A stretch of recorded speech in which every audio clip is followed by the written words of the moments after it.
Bismillah,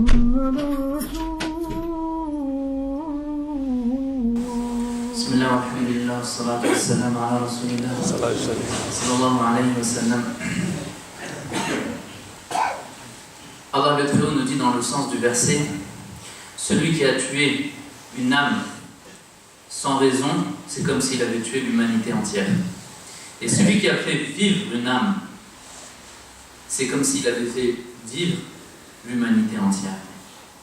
Mes chers frères, mes chères sœurs, ce verset nous suffit dans le Coran comme conseil et exhortation, surtout en ce moment de trouble et de division entre les musulmans. Allah subhanahu wa ta'ala a rendu sacrée la valeur de l'être humain et la valeur de l'âme de chacun et de chacune d'entre nous. Qu'il soit musulman ou non musulman, musulmane ou non musulmane, Allah a rendu sacrée l'âme de la personne. Cette âme qui est dans le corps de l'être humain, elle est sacrée. Et c'est pour cela qu'Allah nous dit: celui qui a tué une âme sans raison, c'est comme s'il avait tué l'humanité entière. Imaginez-vous, l'humanité entière. Et celui qui l'a fait vivre, cette âme-là, qui est musulmane ou pas musulmane, c'est comme s'il avait fait vivre l'humanité entière. Mes chers frères, mes chères sœurs, cette âme qui est dans le corps de l'être humain, personne ne peut se permettre de la retirer, de ôter cette âme du corps, sauf Allah subhanahu wa ta'ala.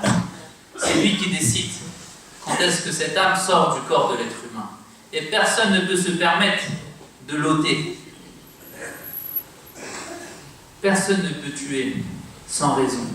Allah nous dit: celui qui a tué une âme sans raison, c'est comme s'il avait tué l'humanité entière. Et celui qui l'a fait revivre, qui fait vivre ces âmes, qui fait vivre cette âme à travers des remèdes, à travers des médicaments, à travers une protection, qui fait vivre cette âme, musulmane et non musulmane, c'est comme s'il avait fait vivre l'humanité entière. Mes chers frères, mes chères sœurs, ces versets ont été révélés à notre cher prophète sallallahu alayhi wa sallam il y a plus de 1400 ans. Ces versets ont été révélés il y a plus de 1400 ans et dans lesquels il est interdit de ôter la vie humaine. Bien au contraire, il est important de protéger la vie humaine de qui que ce soit, musulman ou pas musulman. Et ça, c'est révélé à notre cher prophète alayhi salatu wa salam. Et ces versets nous suffisent même pour répondre à tous ces détracteurs de l'islam, ou ceux qui veulent, ou celles qui veulent attaquer l'islam et qui veulent montrer que l'islam est une religion de violence. Non, mes chers frères, mes chers sœurs, Allah nous dit: celui qui protège, qui fait vivre une âme, c'est comme s'il a fait vivre l'humanité entière. Celui qui tue une âme sans raison, c'est comme s'il avait tué l'humanité entière. C'est une réponse. Parce que la nafs, cette âme qui est dans le corps, qu'elle est musulmane ou non musulmane, elle est sacrée. Elle est sacrée. Oui, mes frères et sœurs, dans l'islam, l'âme qui est dans le corps, elle est sacrée. Qu'elle est musulmane ou pas. Et ça, c'est important de le répéter. Et toutes les religions, et l'islam, elle est venue pour protéger cette nafs, cette âme. Elle est venue aussi pour protéger la raison humaine. Elle est venue aussi pour protéger la famille et les biens et la religion de chacun d'entre nous. Voilà, cette religion, l'islam, elle est venue pour protéger l'âme des êtres humains. Elle est aussi venue pour protéger la raison humaine. C'est pour cela que toutes les choses qui font divaguer la raison, elles sont interdites dans l'islam. Parce que le musulman, il doit être homme et il doit réfléchir constamment. Sa raison doit être présente constamment pour distinguer le mal et le bien. C'est pour cela que l'alcool est interdit dans l'islam. Allah nous l'a interdit. Et les drogues, et les différentes drogues. Tout ce qui peut perturber la raison humaine et qui peut t'empêcher de réfléchir et de décider et qui peut t'empêcher d'être maître de toi-même, alors c'est interdit dans l'islam. Parce que ça fait divaguer la raison. Parce que la personne n'est plus responsable de ses actes. Et l'islam aussi est venu pour protéger la famille, l'argent, les biens, les richesses des gens. Personne ne peut prétendre vouloir prendre tes biens au nom de l'islam. Non, l'islam il est venu pour protéger les biens de chacun. Donc ça c'est important, de transmettre ça à nos enfants et autour de nous.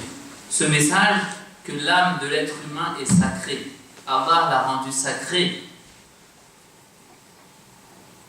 Et c'est pour cela qu'aujourd'hui on voit certains jeunes partir, notamment en Syrie, pour, au nom du djihad, de faire la guerre sainte, pour aller tuer d'autres âmes. Et malheureusement, en France, c'est les jeunes qui sont touchés. Alors que pour pouvoir aller faire le djihad, il y a des conditions, il faut connaître ces conditions pour dire que le djihad est valable. Et encore plus que cela, la personne qui appelle au djihad, la personne qui veut appeler à la guerre, au combat ou à la défense, comme on pourrait le transmettre, il y a des conditions. Et souvent aujourd'hui, ce qu'on voit, c'est les jeunes, ils sont touchés par Internet.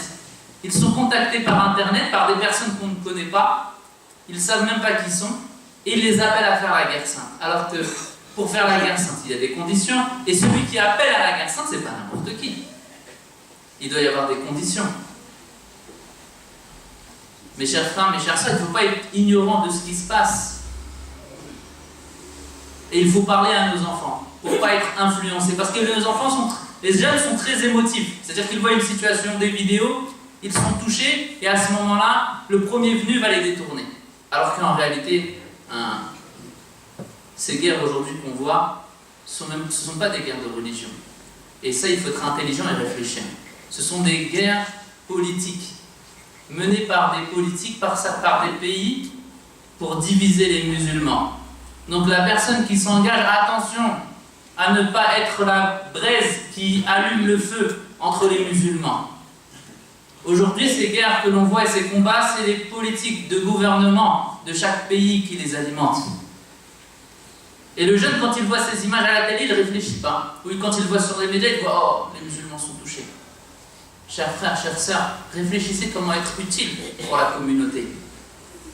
Aujourd'hui, il y a une politique mondiale, internationale, qui veut allumer les braises entre les musulmans, allumer ce feu-là. Et si ce feu s'allume, et cette division s'allume entre les musulmans, alors on est prêt. C'est qui entre qui? Entre les sunnites et les chiites. Une fraction, les chiites et les sunnites. Si ça se déclenche, cette division, alors que les deux sont musulmans, le sunni, il est musulman, le chiite aussi, les musulmans, ils disent La ilaha illallah Muhammad Rasulullah, il est sacré. 350 millions de chiites dans le monde, musulmans chiites. Et le reste, c'est des sunnites. C'est quoi la solution? C'est de se taper dessus? C'est de se tirer dessus? Mes chers frères, mes chères sœurs, on doit être unis. On dit cette parole qui nous est chère, Ash-Shahada. La solution, c'est les savants qui l'ont. Et la solution, c'est le dialogue. C'est la discussion. La discussion et le dialogue arrivent à des solutions. Mais si les musulmans se tuent entre eux, est-ce qu'ils vont trouver des solutions? Mes chers frères, mes chères sœurs, il ne faut pas imputer les erreurs que d'un côté. Dire c'est de la faute que des chiites. Dans les deux côtés, il y a des erreurs. Quand on regarde l'histoire de l'islam, les chiites sont là depuis plus de 400 ans. Ils sont présents, ils existent. Et chez les deux côtés, il y a des erreurs. Et le cheikh nous a donné un exemple. Pareil, la fête de Ashura. Ashura, certains musulmans font la fête, alors, et ils prennent les tambours et ils fêtent dans certains pays musulmans, alors que c'est le jour aussi où Sidna al-Hussein, Hassan al-Hussein ont été tués.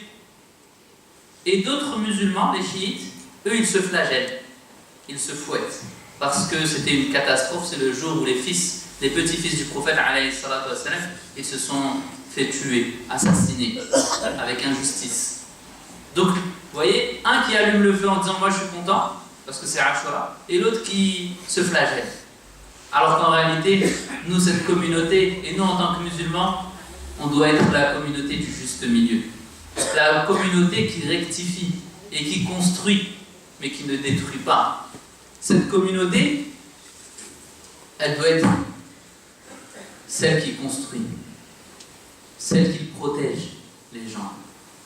Mes chers frères, mes chères sœurs, il est plus grave de tuer un croyant que de détruire la mosquée sacrée, que de détruire Al-Kaaba, Musharrafa.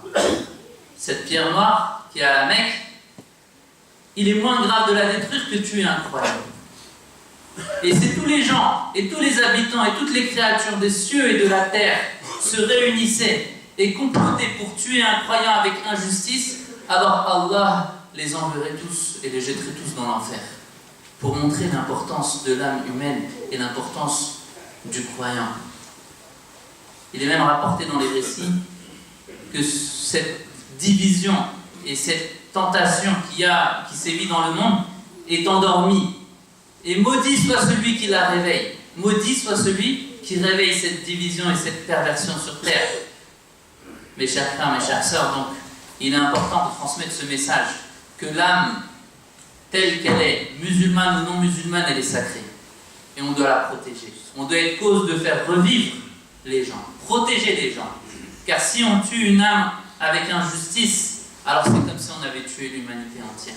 Et si on détruit, et si on fait revivre une âme, et on protège, c'est comme si on a fait vivre l'humanité. Donc on doit être ceux qui font revivre les âmes, qui protègent, pas être ceux qui rendent mécréants les autres. Dire un tel c'est un kafir, qui je suis pour dire que c'est un kafir? Ou un tel c'est innovateur, Allah ne va pas l'accepter. Un tel il va au paradis, un tel il va en enfer. Non, mes chers frères, mes chères sœurs, on doit être cause de construire le bien.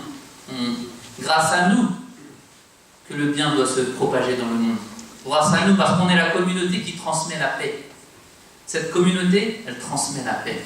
Où elle va? Dans sa